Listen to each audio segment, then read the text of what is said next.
Good day, everyone. I am Chariza Irene Doreen from BS Ed English 1B. For today, I'm making a demo for the subject English with the topic figurative language intended for grade 7 pupils with the use of my instructional materials, which is the zigzag board. Good morning, class. How are you today? Okay, very good. All is well. Okay, before I start, kindly pick up the pieces of paper on the floor and arrange your chairs. And Maria, kindly lead the prayer. Okay, thank you for that, Maria. So, before I start, I'm going to check the attendance. Okay, very good. There's no absent today. Please give yourselves a round of applause. Keep it up, okay? So before I start, I just want to ask, what was our lesson yesterday? Okay, very good, Ken. It's all about part of the speech. So today, I am going to discuss the figurative language. So, what is figurative language? So, figurative language is a type of literary device that adds up color to our writing.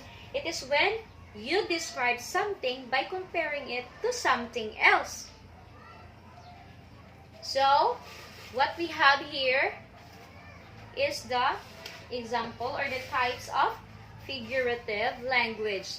So, figurative language uses metaphors, similes, hyperbole, personification, and idioms, and many other examples that helps us describe the object that we are talking about. So, what I'm going to discuss right now is these 5 examples: the metaphor, the simile, the personification, idiom, and hyperbole. So, first, what is simile? So, simile is a comparison that includes the words like or as. So, it is a phrase that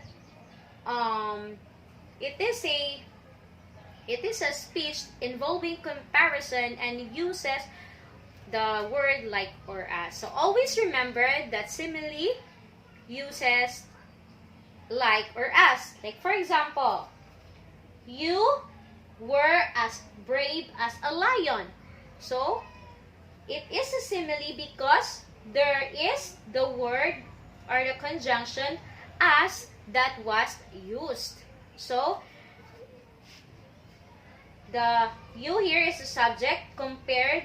It is compared to the lion. So, it is a simile which uses the word as. Okay. Can you give me another example, Jen? Okay, very good. Crazy like a fox. So, there is a word like there.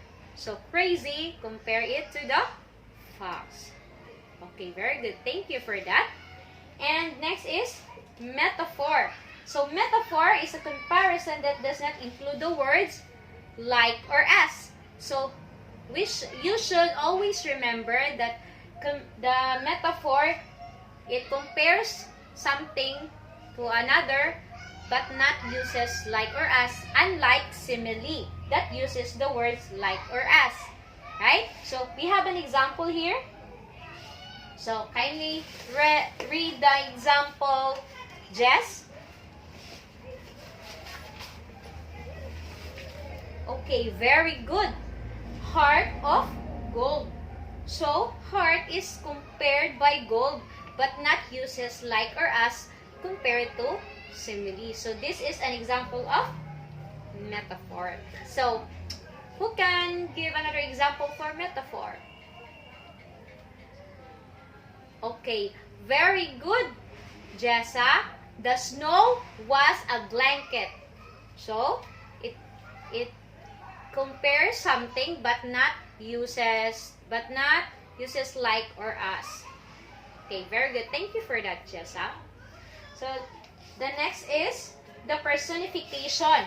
So, personification is the act of giving human qualities or animals or inanimate objects. So, we compare something to inanimate or comparing the human attributions to inanimate objects. So, what we have an example here is lightning dance across the sky. So, we know that lightning doesn't dance, right? But it is a personification because it gives an attribution of personal qualities to human characteristics, which is the dance across the sky.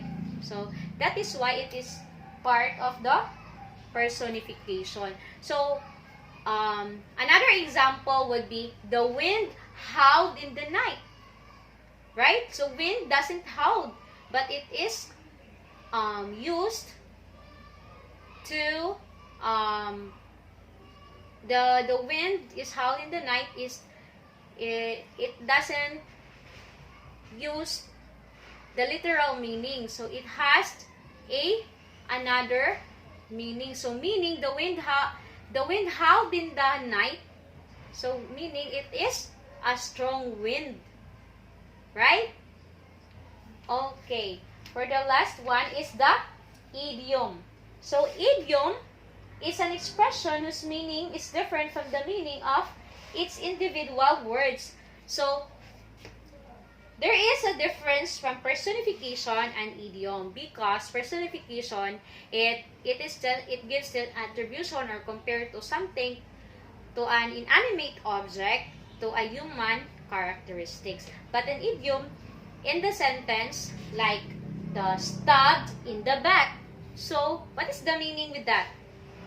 Stab in the back. Okay, very good, Maria. Meaning, there is someone who is a traitor, right?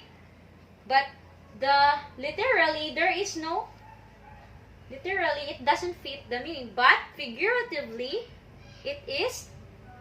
the meaning is a traitor, stabbed in the back. The traitor is like someone who is stabbing in your back. So you'll get hurt when someone is treated you the way a traitor did, right? Okay, very good. So right now we have an activity. So you are going to read the poem on tornadoes and identify the figurative language that was used. So I'm going to give you the handouts, okay? And identify the figurative language that was used in the poem, okay?